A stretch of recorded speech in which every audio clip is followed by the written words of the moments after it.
Hi, thank you, and welcome everybody. So it's good afternoon for me here in a very warm London. So I work for UCL, that's University College London, and we are currently ranked ninth in the world. So you may have heard of us, you may not have heard of us, but if you haven't heard of us, hopefully today you'll be a bit more inspired to maybe apply to the UK. You know, there's got University of St Andrews here, but maybe specifically UCL in London as well.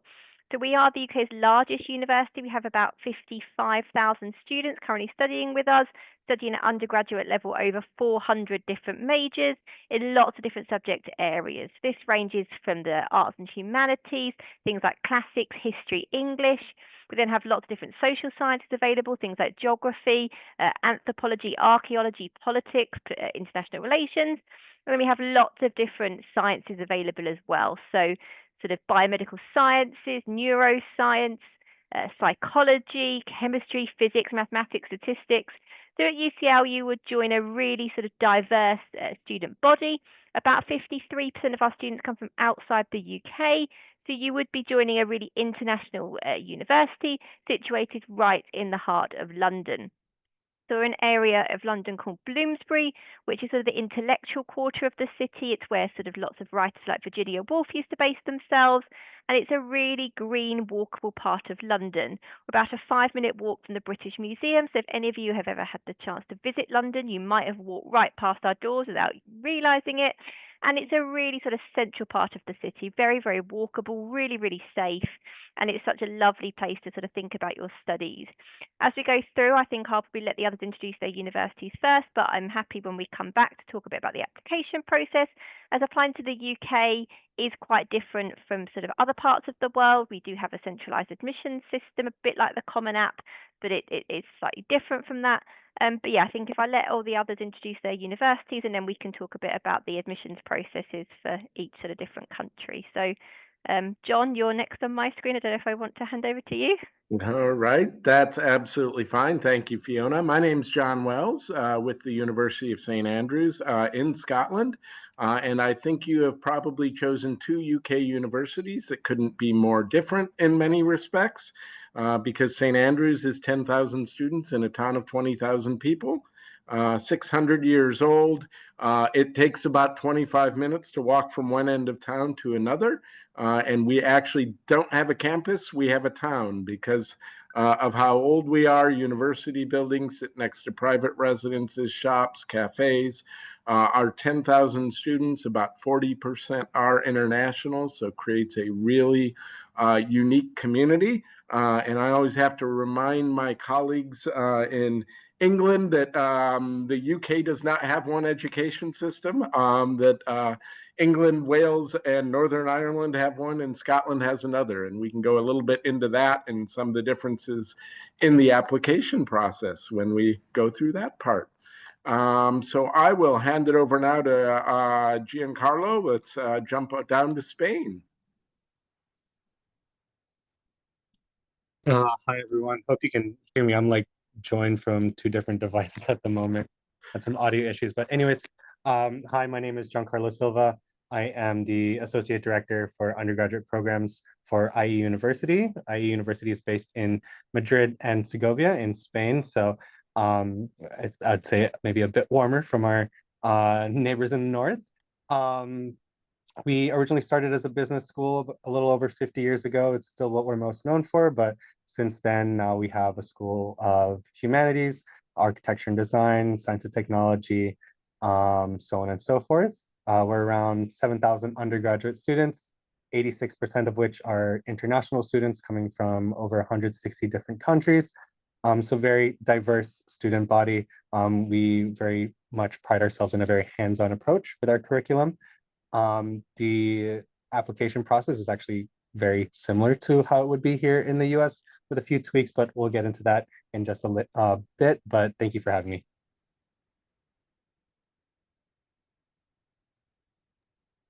I'm happy to go next. I'm Kendall Hook. I am based in Nashville, Tennessee, but I am part of the North American Global Center for University College Dublin, or UCD for short. We are even different than the UK. We are in the Republic of Ireland as opposed to Northern Ireland. So our system is slightly different as well, which we can talk about later. But UCD is in Dublin proper, but you kind of get the best of both worlds. We have a suburban feeling campus because we are in a very residential area of the city, just about 3 miles south of the downtown area. So it's very easy to get to the hustle and bustle of downtown, but have that traditional campus feel, and only get between the two in a matter of 20 minutes or so. So Dublin is a great city for college students. Over half of Dublin is under the age of 36 or so. So it's a very youthful town and easy to travel from as you explore different countries when you're studying abroad. We are a big university, about 30,000 students. So definitely the biggest university in Ireland, and we're also ranked in the top 1% of universities in the world, so academically excellent. We have a little bit of everything, direct entry programs where you go right into what you want to study, but we also do have a unique opportunity for US students that provides a bit more flexibility if you are undecided. So you can't really go wrong between arts and humanities and STEM. We kind of have it all. The only thing that we are missing is fine arts. So we probably wouldn't be the best for that, but we have about everything else. All right, I'll pass it to Adam. Thank you, Kendall. Nice to see you and John, and to my other colleagues, nice to meet you as well. So my name is Adam from the University of Toronto. We are Canada's largest university, and we are the highest ranked university in Canada as well, top 25 in the world. So you have the opportunity to earn an excellent quality of education that is highly regarded. I always like to say your degree will be portable. So if you want to come to Canada, rest assured that you'll be able to come back to the US or go anywhere in the world. If you want to do your master's or further education at one of my colleague schools here, they will absolutely recognize that Canadian University of Toronto degree. So I mentioned we're the largest school in Canada. That's because we have 3 campuses to choose from, but they're all located within 1 hour of each other. And in terms of distance, I think on this webinar today, we are the closest country, if I'm not mistaken, which I think that is correct. So yeah, you have the chance to have an international experience, but not go too far from home. The DMV area, depending on where you are, you can drive in about 9 hours, or you can fly in about an hour from either Dulles or Reagan Airport. So close. Another thing is the costs. Even though we are one of the more expensive universities in Canada, when you compare it to some other universities, maybe out-of-state schools, the exchange rate works in your favor, so you have the benefit of potentially saving a little bit of money by virtue of that exchange rate. In terms of programs, we have over 700 programs to choose from. You can mix and match. You don't have to declare your major in most cases until after your first year. So you have time to figure things out, mix and match what you want to study. Lots of opportunities to do research, study abroad, internships, co-ops for pay. So great work experience as well that, again, will be portable back home. And you get to do it in a great city, known for its safety, for its diversity, for its cleanliness. Toronto has something for everyone. One of the largest metro or subway systems in North America. So easy to navigate, get around the city, and lots of fun things to look forward to. Great shopping, restaurants, sporting events, concerts. Yeah, easily accessible as well. So that is just a little bit about the city of Toronto and about the University of Toronto. And I'll pass it back to Ms. Heald. Got to unmute here. Okay, so maybe let's talk about what you're looking for in an applicant. How do you evaluate students? Because I know it's very different than the US in that you need to know what you want to study. So talk a little bit about that, and then what the process is for your application. We can start with Fiona again, if you don't mind, and just go in the same order. Hi, yep. So, I mean, a lot of what I talk about will be applicable to sort of, as John mentioned earlier, sort of mostly England, Wales and Northern Ireland, but equally some of this stuff, things like UCAS, will be applicable to lots of Scottish universities as well. So I would recommend that you, hopefully this is helpful for sort of anyone thinking of the general UK, but obviously, yeah, John will talk very specifically about St Andrews and the sort of Scottish system. But in the UK, so again, all UK universities, we do have something called UCAS, which is a sort of centralised admission system. And in especially England, Wales and Northern Ireland, we are looking for students to know what major they want to study at the time of application. So you would apply directly to a major, but as part of UCAS, you submit one application, but you can apply to up to 5 different universities in the application. And if there's anything you take today in terms of sort of thinking of sort of the UK in general, please make sure that if you are applying via UCAS, you are applying to one sort of similar subject area rather than sort of applying to 5 different programs at 5 different universities. So for example, if you're thinking of applying to history, we would strongly recommend that you apply to history at 5 different universities because you are only writing that application once. So you cannot normally submit extra sort of applications to additional universities. You have your 5, you have your 1 application, and that is sort of what we are looking for. So when we are assessing your application, UCAS has 3 questions now. So if anybody has maybe older siblings, the personal statement aspect of the application has changed slightly in the last few years. But you're going to be asked 3 questions about why you are the best candidate for a seat in our university to study that major. So it's a very different of a piece of writing from a US college. We don't need to hear sort of personal stories. We really want to know why you are the best academic student for that program. So what sort of super curricular activities have you undertaken? You know, work experience, job shadowing, summer schools, any sort of clubs and societies that are relevant. So it's your chance to let us know that you, as I said, are the most qualified student for that program, that you have really sort of engaged with that program outside of the classroom. And I think that sort of does make UCAS very, very different from the US. So it's just a case of thinking about a US application and almost turning it on its head completely. And I think it is that real focus, and that is sort of the joy, especially of a sort of an English, Welsh and Northern Irish degree. Our degrees are 3 years long, and as I said, you normally are sort of applying directly to your chosen major at the time of application. So the degrees are they're 3 years long. That will obviously save you some time and some money, but that also does mean that, yeah, you do need to know at the time of application what you want to apply for. So yeah, everything about UCAS is quite straightforward. We're not trying to trip you up if we're asking for information. It is because we need to know it. We'd ask as well that you tell us all the classes that you've studied sort of in your last couple of years of high school. So APs, honours classes, SAT, IB classes, anything that you have done that sort of shows that you are a high achieving student, you should absolutely be including on your personal statement and on your UCAS application.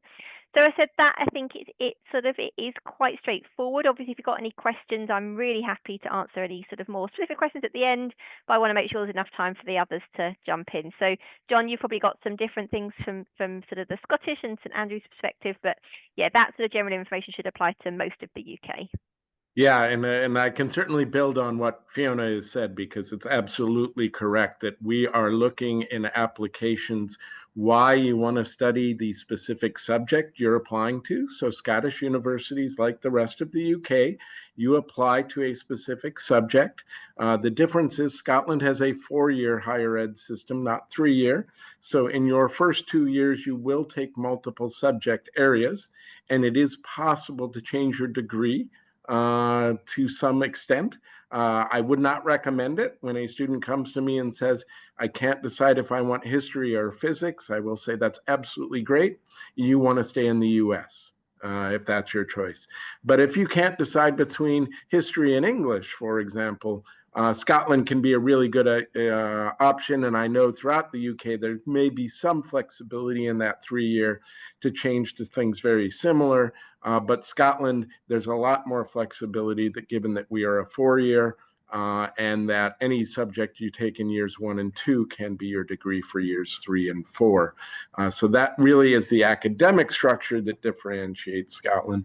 I think that throughout the UK, we do tend to be quite transparent about what the academic requirements are. So almost all of us will say, here are the number of APs you need for a specific subject, or in what subject areas you need to have APs and what AP scores you may require in those subjects. St. Andrews, again, because it's a 4-year degree, tends to be a bit more flexible on that with testing requirements. We tend to unconditionally offer most U.S. students in most subject areas. I think most of the UK institutions are also rolling admissions process, so it can be to your advantage to apply a little bit earlier in our structures. That's certainly the case with St. Andrews. So if you are applying for a more competitive subject, with the rest of the UK, we don't look, even though St. Andrews is one of about 24 UK universities that actually does take the Common App as well. I will stress that even if you are applying with the Common App, you should not apply to more than 5 UK universities or programs. It's not like I can use the Common App to apply to a 6th UK university then. We share the data we receive on Common App with UCAS, so students are still restricted to 5 universities or programs, but it may allow you, the advantage to Common App for us is we use supplemental questions that actually mirror what is asked in the UCAS app about the curriculum, about why you want to study the subject you do. We don't pay much attention, if any, to your extracurricular activities. So if you have, I think, Fiona, the use of supercurricular or co-curricular is probably the most appropriate way. If you are have experiences related to what you want to study, incorporate those into your essay. But if you want to study biology with us and have tutored elementary school kids in reading, I hope that was personally rewarding for you, but it has nothing to do with our decision about whether we're going to admit you or not. So I think that's where it really stands out, being quite different from the US system. We don't look and say, oh, we've got too many students from this geographic region, from this high school, anything like that. So the process, I think, tends to be a bit more transparent overall. And I think I'll hand it over to Giancarlo now. All right, thanks, John. Excuse me. So for IE, I would say that we have a bit of a hybrid system. We kind of pick and choose a little bit of everything. So similar to the UK, when you are applying for IE, you will have to state which major you are intending to apply for. You can put up to 3 choices, but you will be evaluated on your first choice. We do offer rolling admission, so even though there are technically no deadlines, I would still encourage applying earlier rather than later. And then 2 methods to apply, directly through us or through Common App, whichever works easier for you. Honestly, we don't prefer one method over the other. If you're already applying to other universities on Common App, I usually just encourage the students to just use your Common App to apply for IE. The only difference between the two is that, similar to Common App, we do require a personal statement or an essay.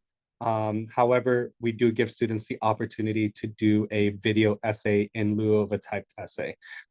Some students can be a little bit more eloquent with their words, and some people can be a little bit more expressive through video or more creative through video, whichever works easier for them. Very standard documents, I would say: transcripts, letter of recommendation. Academics, yes, of course, are important, but we do try to make it a very holistic process overall. I usually try to tell the students and parents that for your application, try to tell a story. Who are you as a person? What are your passions? What are your motivations? Things of that nature. If you're applying to business, why are you interested in business? Have you done anything related to business? Do you have any work experience? Do you have any internship experience? So on and so forth. We do require a test score, whether that be the SAT or the ACT. The third option is our own admissions test, which is in lieu of or in addition to the SAT or ACT. I mentioned rolling admissions. However, after you submit your application, there are a few additional steps. There's an online assessment everyone has to complete. It's 3 questions, takes around 20 to 30 minutes to complete. It's all online. And then we also interview as part of the application process. Again, who are you as a person? We already have your grades and your transcripts, but you're more than just what it says on this piece of paper, and we want to know these things, so this is your opportunity to share a little bit more about yourself, show off your personality a little bit. We don't require any specific number of AP classes. If you have taken them and if you've taken the AP tests, great, but we don't require it. For grades and transcripts, we do require you to submit those. For those of you who are in the IB, you will have to submit your predicted grades. And then typically your admission will be conditional on your final IB marks. I know the IB grades just released this past weekend, so we've been talking to the IB students about that. But yeah, I'll hand it over to Kendall at UCD. Yeah, so Ireland, like I mentioned earlier, is a little bit different than even the UK. So unfortunately, if you are a non-EU student, there is no central place to apply, kind of like the Common App. It is dependent on the Irish university. So broadly speaking, you would either apply on the Common App or directly through the university's website if they are not on the Common App. So if they're on the Common App, great. I would do it that way. You're probably going to have a Common App anyway, and that would just make it easier for you. But you should check each university's website to see if they advise a different process and what their entry requirements are. Broadly speaking, across all Irish universities, your academics are going to be the most important part of your application. So your GPA and your test scores will be the biggest thing considered. There is a bit more flexibility with AP scores and exam scores than some other countries, but they're still very important. So in all cases, we would recommend submitting those test scores. Each program will have its own entry requirements, similar to other countries. So when you're applying, you apply directly to the subject you're interested in studying, which is what UCD calls direct entry. And you do go right into that subject. The school's website should be pretty transparent about exactly what they're looking for international students to have in terms of GPA and test scores for entry into that subject area. So direct entry for everybody, apply either through the Common App or directly on the website. In terms of academic structure, most programs, majority of programs in Ireland are still going to be 4 years, but there are some 3-year options. So that's something to take a look at when you're applying. And then generally, there might not be essays. Again, that is all with the caveat, because I'm speaking generally about the whole country as opposed to just my school in particular. There might not be essays. UCD, for example, we don't have any form of personal statement or anything. We might see your Common App essay, but we're going to scroll right on by it because we don't consider it. However, there are some other Irish universities who might have a personal statement. But even if they do, it is likely going to be more in line with what the UK personal statements are looking for. It's going to be looking for, why do you want to study this type of subject at our university, as opposed to the typical prompts that we might see here in the US. So if you come across that and you have to write a personal essay for the Irish university you're applying to, it's going to still be more academic in nature. So submit your test scores, apply either directly on the school's website or through the Common App. And personal statements, if you have to do one, will still be more academic. So that is a pretty broad generalization across Ireland. I wish there was a central place where everyone can apply, but it's really school dependent. Over to Adam. Thank you.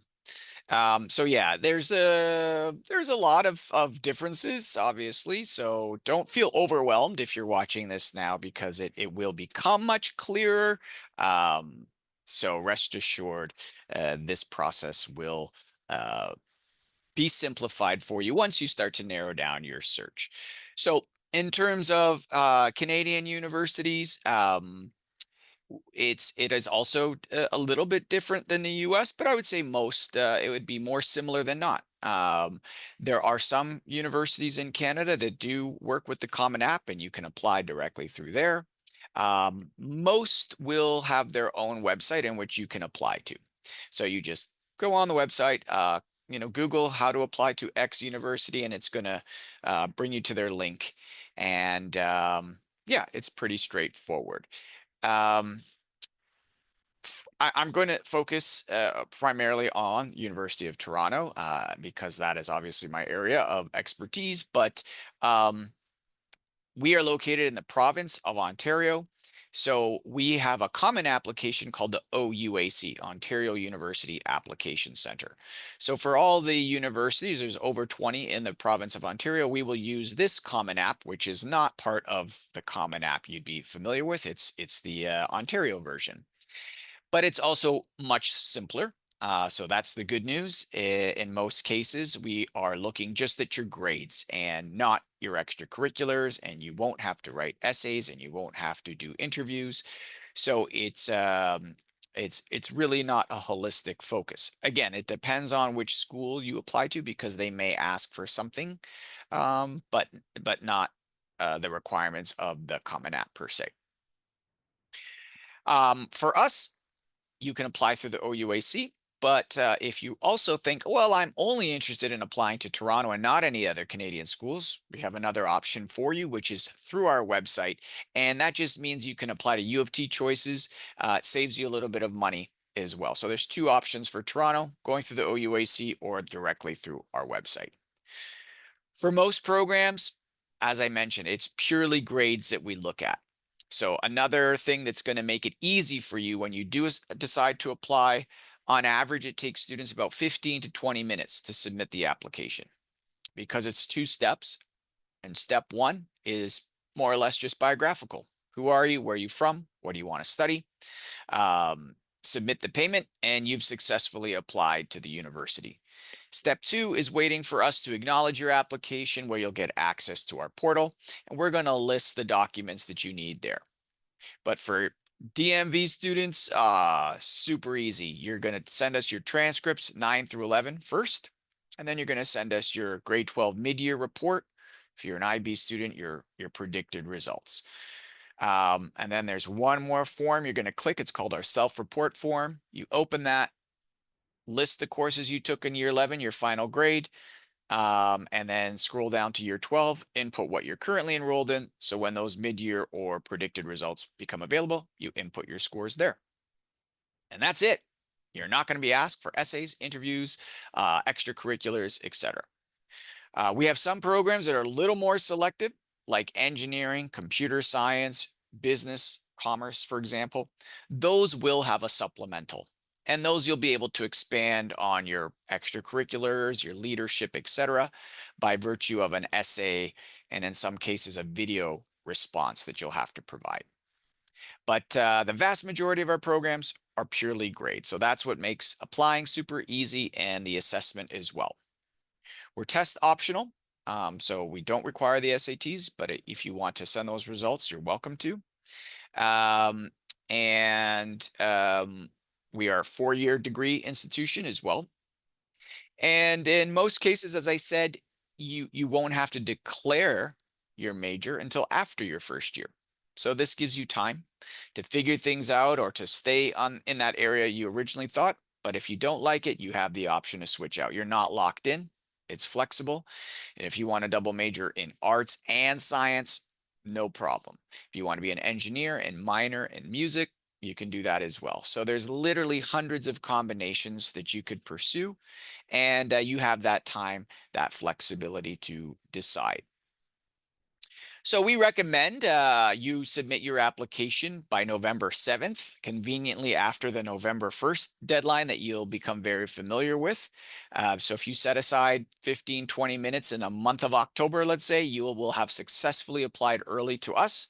And then in terms of decisions, pretty much rolling, but you won't hear from us until the new year. So the earliest might be January for a handful of programs, but most will start making offers late February, March, April. Those are the 3 months where you can expect to hear back from us with a decision.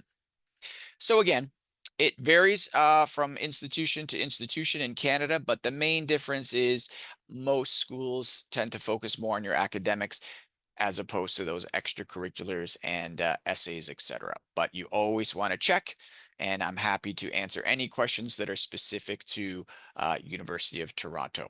Thank you. All right, so thank you all so much. So we do have a message, and anybody who has messages, please put them in the chat. All right, so this one says, could you each talk about what, excuse me, student life is like at your school, dorms? Do you find your own housing? Are you guaranteed housing?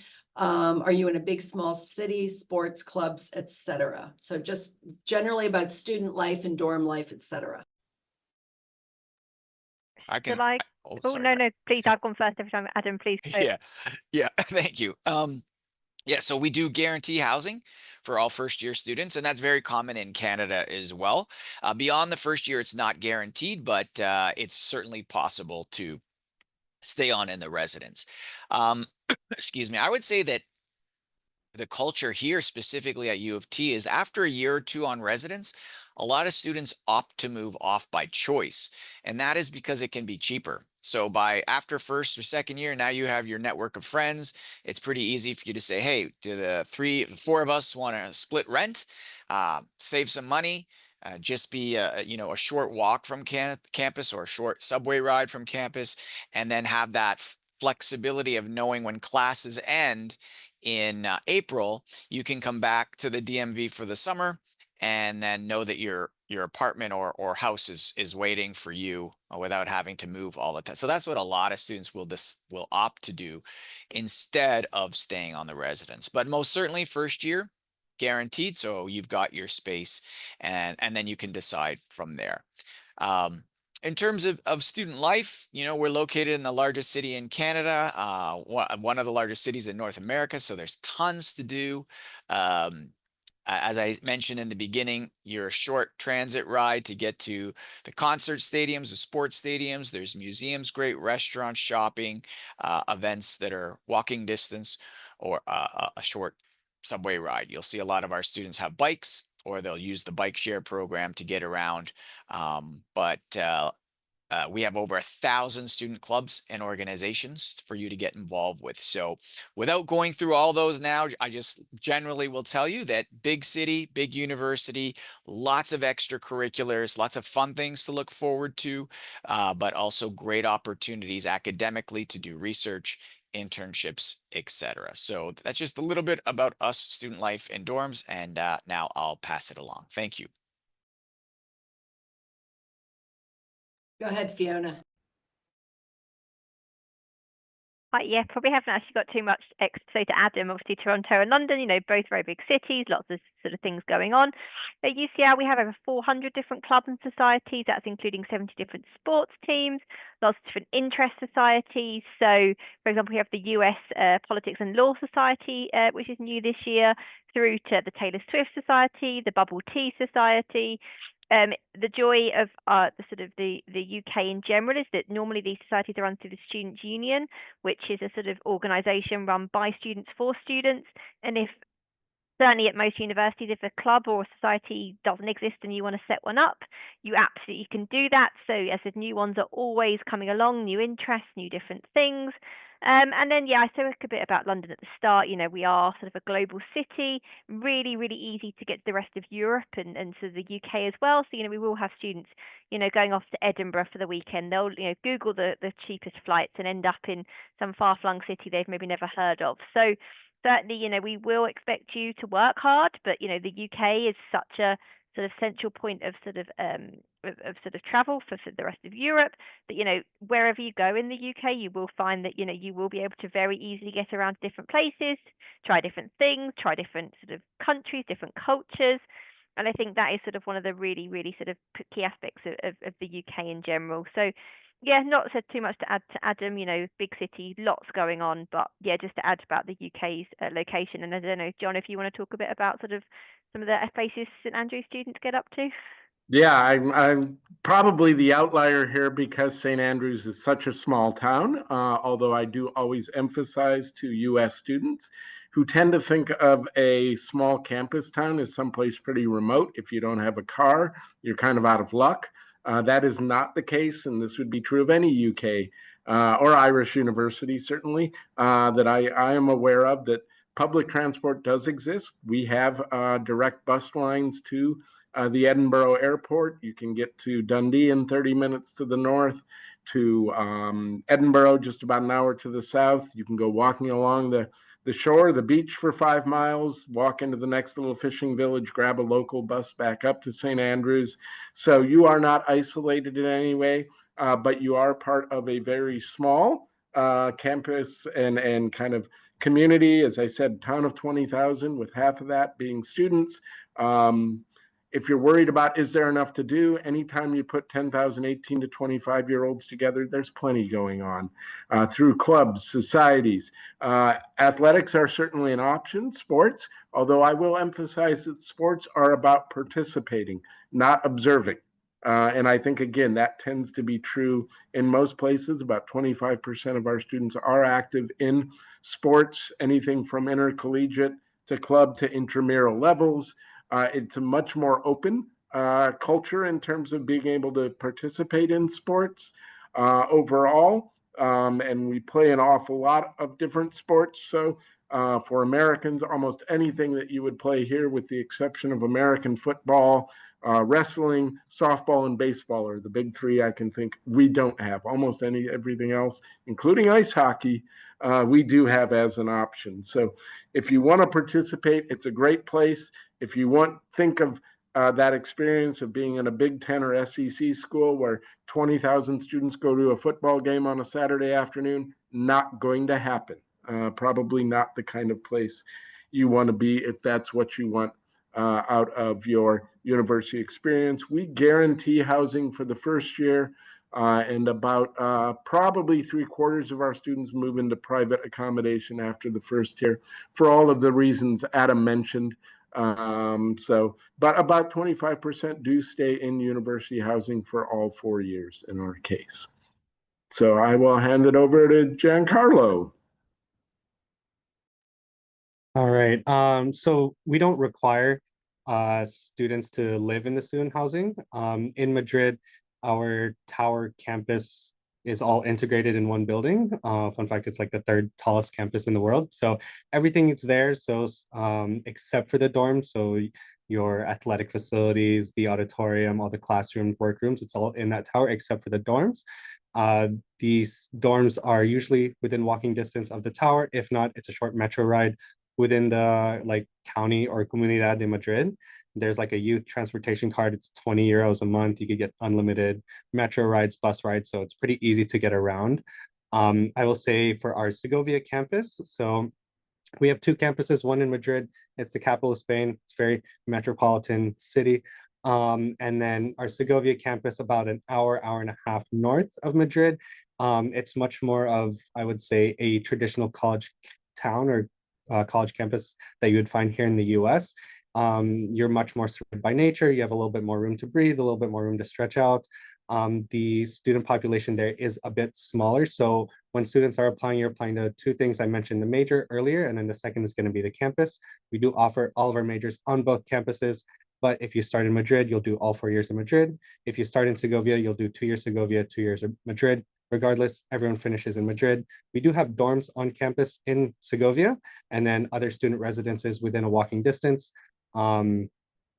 In terms of clubs, we have a lot of different student clubs. I would say very similar to, I guess, some of our colleagues here from the other universities. So you're more, let's say, professional development clubs, like a debate club, a public speaking club, so on and so forth, to hobby niche-based clubs. There's a motorsport club, there's a photography club, there's a wine tasting club, which sounds very European. And then they also have sports clubs. So The good news is that we do offer sports at IE. The bad news is there's no NCAA in Europe. So kind of what John was saying, if you're looking to go to a big football stadium or American football stadium with 20, 30, 40,000 students, it's just not going to happen, unfortunately. You do have the Bernabeu where Real Madrid plays, just a 15-minute walk from the tower. So if you're looking for that type of environment, it is definitely there for you if you'd like. But yeah, I think that's about it. I'll hand it over to Kendall to wrap up for this question. Yeah, similar to every other school here, there is a lot to do at UCD. As I mentioned earlier, Dublin is a very young town. It is full of students. There is at least 5 or 6 major universities just in Dublin alone. So there's always something to do in the city. UCD is very ingrained in the city. So oftentimes students will do something on campus with their student club or society and then go off into the downtown area together.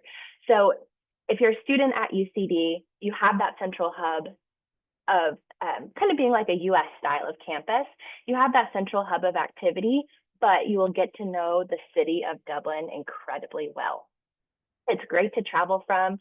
One of the most popular budget airlines in Europe is Ryanair. It's an Irish company. So there's no, there's no shortage of flights from Dublin to, anywhere else in Europe that you want to visit for a very student-friendly budget. So traveling is certainly a big part of student life, especially for international students at UCD. The clubs and societies, that's the lifeblood of UCD's campus. With 30,000 students, there are a lot of opportunities to get involved. We call societies are the student organizations, or SOCs for short. They can be politically affiliated, academically affiliated, just hobbies, interest areas, anything like that. And then sports would be what we call clubs. Anyone is welcome to join any of the societies or clubs, even sports clubs. There is the level of each club where you don't have to compete. It's just for fun. It's like intramurals. But we do have the competitive level of most of our sports clubs.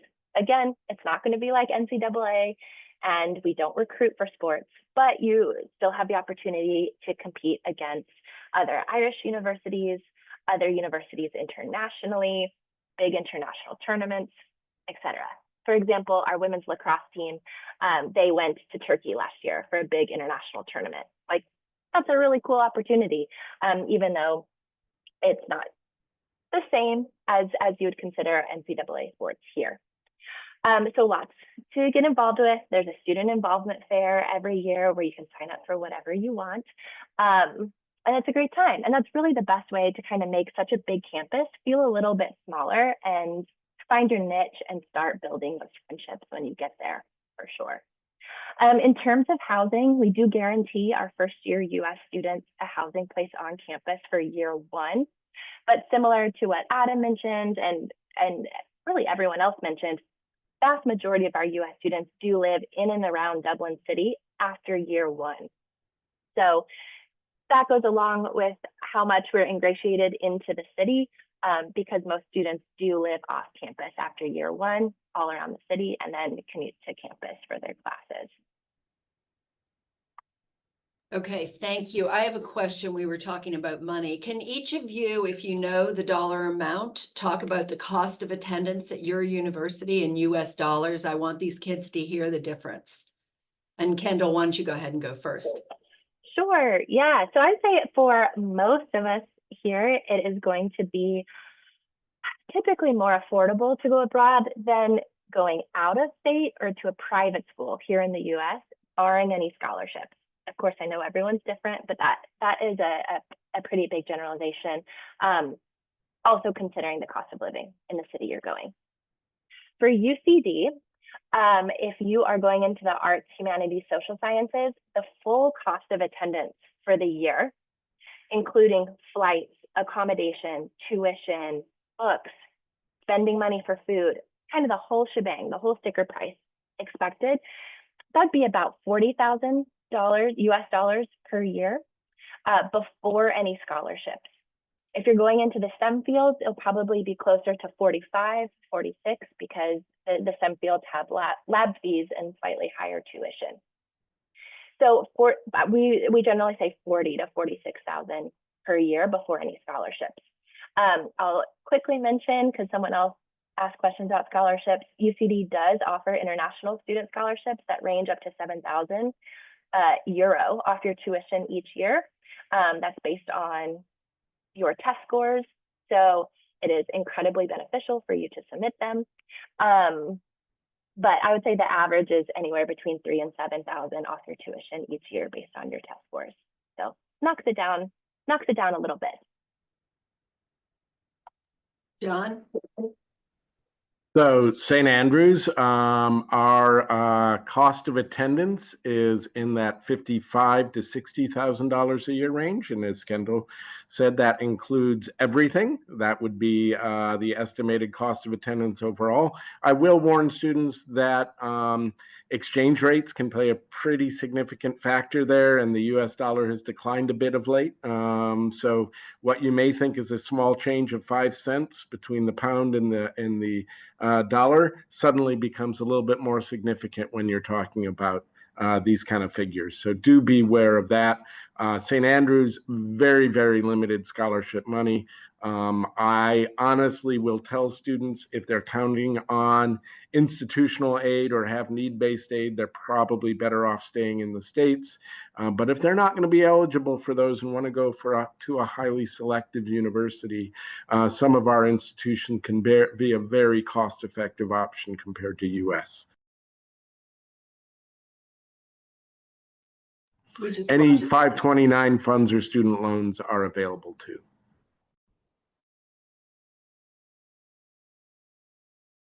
Giancarlo, you want to go? Sure, thank you. So I would say it's about the same. Our tuition, just depending on which program you do decide to enroll in, because our single degree 4-year bachelor program versus our dual degree 5-year bachelor program, the price does vary just a little bit between the two. It's about 5,000 euros more per year. So total cost, I would put around 35 to 45, just depending again on what your living situation is like, what your lifestyle is going to be like, if you're going to be living by yourself in the dorms with a roommate, so on and so forth. So $35,000 to $45,000 a year US. We do also offer scholarships for students. Students are eligible to apply for scholarships once they've already been accepted. You can apply to up to 3 different scholarships. The scholarships are generally a mix between need and merit. Some are more need, some are more merit. These scholarship decisions are also rolling. So again, as soon as, if you're already thinking about applying for scholarships, before you even submit your application, already start taking a look at those. So, you know, fingers crossed that you do receive that acceptance letter. You can apply for it as soon as possible, and then you'll receive your decision within 2 to 3 weeks afterwards.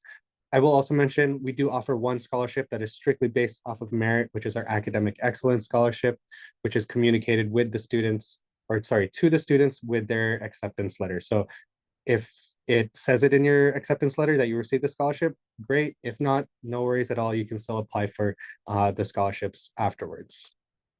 But yeah, I'll pass it over to Adam.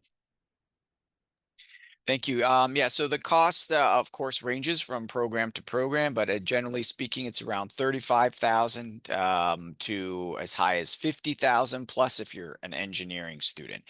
So there is that range in there. That's in US dollars, and that is not including the housing. So there's different housing options that some will be cheaper, some will be more expensive because we have apartment style where there's no meal plan. So the idea is that you're cooking most of your own meals, but we also have those traditional dorms with a full meal plan. If you're one of the many students in the DMV that have Canadian citizenship, then you're very lucky because then you'll be paying the domestic tuition fees. So, you know, those are ranging from 6,000 to 7,000 US dollars per year. So it's a real savings for you there. But again, our dollar is weaker than the US and has been. So on average, it's about 30%. Over 4 years of tuition, that's a good amount of savings for you and your family. And in terms of scholarships, nice and easy. you will automatically be considered for all merit-based scholarships when you apply. So no separate applications required, automatic consideration. So you're notified with your offer, how much scholarship you've received and what those conditions of that scholarship are, if it's for 1 year or if it's renewable, but nothing you have to do, no extra essays, automatic consideration based on merit alone, not extracurriculars and not financial need. But we are a Title IV school, so FAFSA works for us, 529 saving plans. We have a website dedicated to U.S. applicants where you can see all of these financial aid related questions and loans in terms of what you could be eligible for. But automatic consideration for all merit-based awards. Thank you. And Fiona. Great, thank you. So yes, so I've for us, again, sort of similar to lots of other universities, the tuition is going to vary on the program. You'll find for us normally the arts and humanities and social sciences is going to be cheaper than the STEM programs, but with sort of living, you'll find you could be spending between sort of $60,000 to $80,000 a year. That's tuition, accommodation, food. But again, that will also depend, similar to what Adam was saying about the housing. If you want to live in self-catered housing where you have sort of you cook for yourself, that's going to be cheaper than if you have a meal plan option, which you do have both at UCL. So again, in England, Wales and Northern Ireland, the degrees are 3 years long, so you will save yourself quite a lot of money just by sort of paying a year's less tuition. And I think we've talked a bit in the chat, so for anybody, I would recommend having a look in there about sort of lots of other questions been answered. But for the UK, international students can work up to 20 hours per week in term time, but unlimited hours during the vacation. So if you want to undertake an internship, if you just maybe want to work in a local cafe over your summer, you can work unlimited hours in the vacation. So slightly different to Ireland, but pretty similar. And then in terms of scholarships at UCL, similar to St Andrews, we don't have many. So yeah, it is sort of going to be if you can afford the tuition, but we also, like most of the others here, accept all the sort of FAFSA loans, anything you would be using in the US, you absolutely can bring any of those with you. So hopefully you can just sort of transfer them across. That should be very, very straightforward. Certainly about 50% of UCL's 1,000 US students bring some form of sort of loan with them. So we are completely set up for that. So we're coming up on the end, but the reason that I ask this is because, and I assume that a lot of the people that are on this call have been doing their research on the cost versus what it is in the US. But as you can see, I selected very top tier colleges outside of the US. So schools comparable in the US would be $80,000, $90,000, $100,000 per year US dollars. So you have access to these tremendous universities at quite a different lower cost. So keep that in mind when you are applying to schools. I can't thank you enough for being here today. Again, as I told I'm going to go ahead and stop the recording.